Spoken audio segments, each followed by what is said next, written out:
जलते हुए दिए के परवाने क्या बुझाएंगे, जलते हुए दिए के परवाने क्या बुझाएंगे।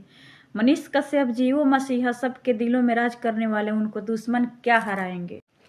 जंगल में शेर दहाड़ेला तो जंगल के सियार कांपेला, जंगल में शेर दहाड़ेला तो जंगल के सियार कांपेला, और जब जेल में मनीष कश्यप दहाड़ेला तब पूरा दुश्मन के पसीना छूटेला।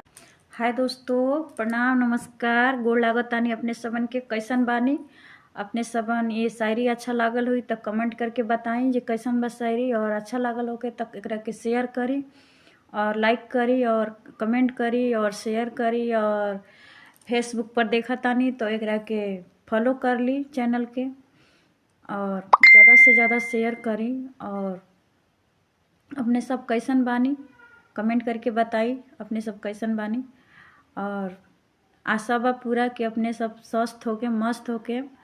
और सब लोग अपना अपना काम में तो आजकल व्यस्त रहता, पर अगर टाइम निकल जाए अपने सब मोबाइल देखा तानी तो एकरा के शेयर करी लगिन, और अपने सबन ऐसा ही प्यार दुलार आशीर्वाद दी लगी, ताकि हमनियों के अपने सबन के प्यार दुलार पा के आगे बढ़ सकी, और ऐसे ही बढ़ते रहीं चैनल पर, आगे भी काम करते रहीं। और अच्छा लगी तो फिर अगला वीडियो में शायरी लेके आएंगे। तब तक के लिए जय हिंद, जय भारत।